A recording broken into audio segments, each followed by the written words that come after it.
Masih siap? Dan membatalkan Ganyang PKI, ganyang PKI. Yuk, yuk. kepentingan penguasa Ganyang PKI.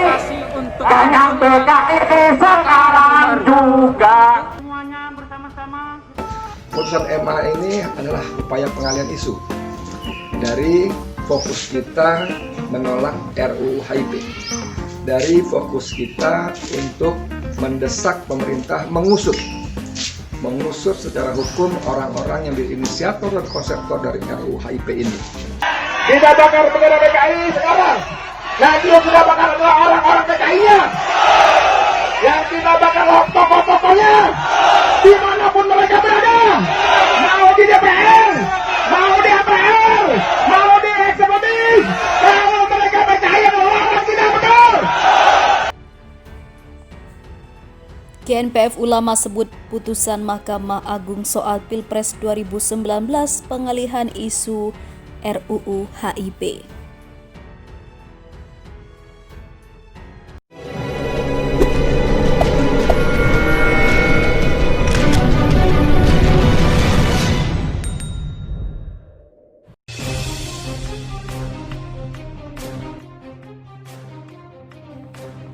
Gerakan Nasional Pengawal Fatwa Ulama menyebut keputusan Mahkamah Agung terkait uji material Peraturan Komisi Pemilihan Umum Nomor 5 Tahun 2019 tentang penetapan paslon Presiden dan Wakil Presiden Pemilu 2019 hanya pengalihan isu.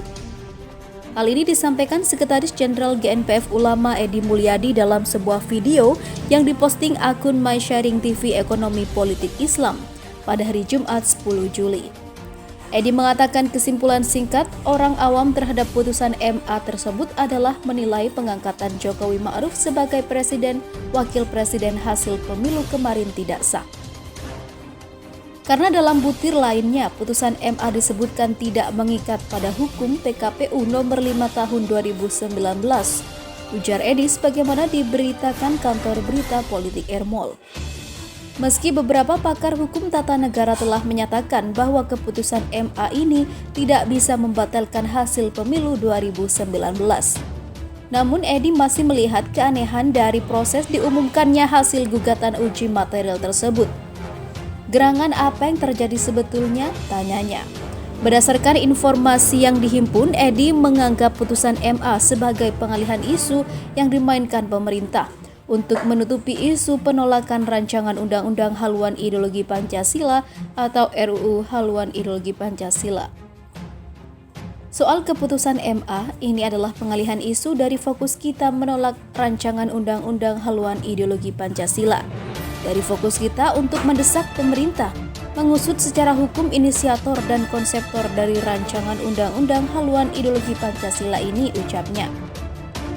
Meski begitu, Edi menyatakan tidak gentar untuk tetap bersikap menolak rancangan Undang-Undang Haluan Ideologi Pancasila tersebut, yang belakangan sudah mau diganti namanya menjadi RUU PIP atau Pembinaan Ideologi Pancasila. Karena betapapun juga TAP MPRS nomor 25 tahun 66 tentang larangan komunisme, PKI dan sebagainya itu sampai hari ini belum dicabut, demikian Edi. Sementara itu, ancaman reshuffle berkaitan dengan penolakan rancangan Undang-Undang Haluan Ideologi Pancasila.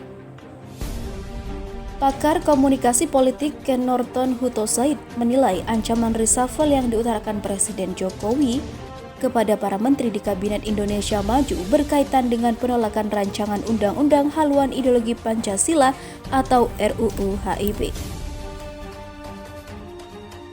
Namun hingga kini, perombakan belum juga dilakukan, sementara ancaman reshuffle sudah hampir masuk 1 bulan berjalan usai disampaikan di rapat kabinet pada 18 Juni 2020 kemarin. Bisa saja ini dikait-kaitkan dengan isu atau penolakan RUU Haluan Ideologi Pancasila di DPR. Kalau reshuffle kabinet benar-benar dilakukan pada Juli hingga Agustus tahun ini, bisa saja ini dikait-kaitkan dengan isu atau penolakan RUU Haluan Ideologi Pancasila di DPR, katanya melalui siaran pers yang diterima Tagar pada hari Sabtu 11 Juli 2020. Pandangannya, langkah reshuffle yang akan dilakukan Jokowi tidak terlepas dari relasi kekuasaan Menurut dia, kondisi ini pernah terjadi pada periode sebelumnya, di mana Presiden melakukan reshuffle dan mengeluarkan Partai Amanat Nasional dari koalisi karena tidak mendukung kebijakan pemerintah. Reshuffle tergantung subjektivitas Presiden, tapi dalam kenyataannya tidak terlepas dari relasi kuasa dalam situasi tertentu. Pada reshuffle 15 Agustus 2018, Partai Amanat Nasional dikeluarkan dari kabinet. Ini dikait-kaitkan dengan penolakan PAN terhadap Perpu Ormas, ujarnya. Norton mengatakan ancaman reshuffle bisa terjadi di bulan Juli hingga Agustus. Menurutnya, Presiden akan menerima laporan kinerja para menteri. Reshuffle pada Juli hingga Agustus tahun ini sangat mungkin dilakukan Presiden Jokowi. Kenapa pada bulan-bulan ini dilakukan reshuffle? Ini kemungkinan besar karena pada bulan-bulan inilah Presiden Jokowi menerima laporan kinerja para menteri, ucapnya. Lantas dia menyarankan agar Jokowi lebih mempertimbangkan solidaritas atau soliditas koalisi yang tergabung dalam pemerintahannya jika ingin melakukan perombakan di kabinet. Presiden Jokowi dalam melakukan reshuffle perlu mempertimbangkan soliditas partai pendukung pemerintah dan memastikan partai-partai pendukung yang loyal, kata dia. Tidak hanya itu, dia juga berharap agar partai yang berada di luar pemerintahan terus melakukan pengawasan terkait kebijakan-kebijakan yang berkaitan dengan penggunaan dana penanggulangan COVID-19. Untuk parpol-parpol yang ada di parlemen yang berada di luar pemerintah, sebaiknya tetaplah di luar pemerintah. Fraksi-fraksi di DPR yang berada di luar pemerintahan diharapkan bisa lebih giat mengawasi pemerintahan, terutama mencegah penyalahgunaan kekuasaan di tengah krisis pandemi COVID-19 dan mengawasi potensi penyelewengan dana penanggulangan COVID-19. Dana penanggulangan COVID-19 yang mencapai 695,2 triliun harus diawasi ketat untuk memperkecil terjadinya penyelewengan, ucap Ken Norton Hutasoit. Sementara itu, pemuda Pancasila ingatkan Jokowi agar waspada bisikan-bisikan soal RUU HIP. Isu bahwa rancangan undang-undang haluan ideologi Pancasila atau RUU HIP tetap akan didorong oleh DPR dengan adanya mengganti judulnya menjadi RUU PIP ditanggapi dingin oleh Ormas Pemuda Pancasila. Sekjen MPN Pemuda Pancasila Arif Rahman mengingatkan Presiden Joko Widodo agar berhati-hati dalam menyaring semua masukan terkait RUU HIP yang sudah jelas ditolak oleh banyak elemen masyarakat. Hal itu disampaikannya dalam webinar bertajuk RUU HIP Menguatkan atau Melemahkan Pancasila yang digelar Human Studies Institute Sabtu 11 Juli 2020.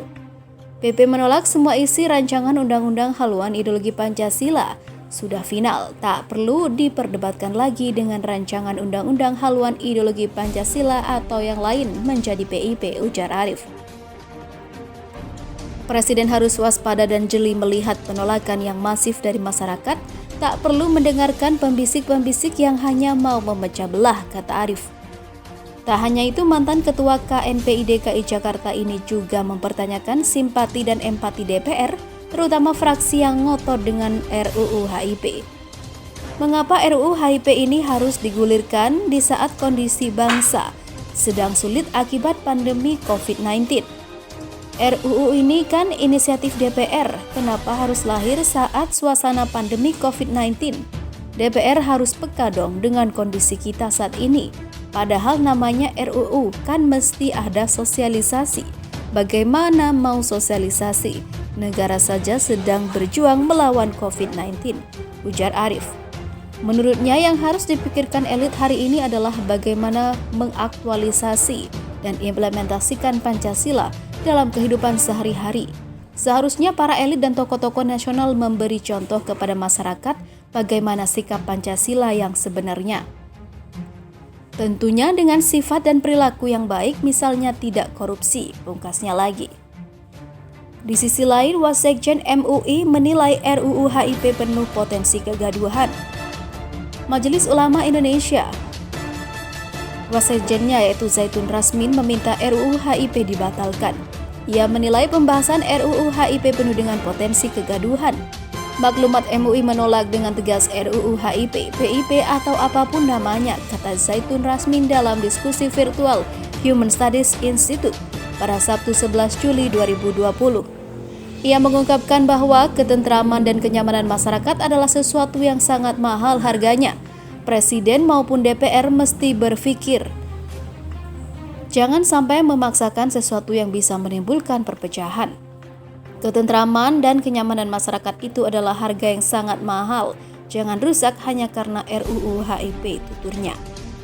Tak hanya soal potensi kegaduhan, Zaitun juga khawatir jikalau RUU HIP disahkan justru akan mengancam eksistensi Pancasila karena RUU ini berpeluang memberi jalan longgar kembalinya komunisme di Indonesia. Bila rancangan undang-undang haluan ideologi Pancasila atau RUU HIP ini disahkan, maka akan menjadi kelonggaran untuk masuk kembalinya PKI ke Indonesia karena gerakan mereka menjadi formal, kata Zaitun.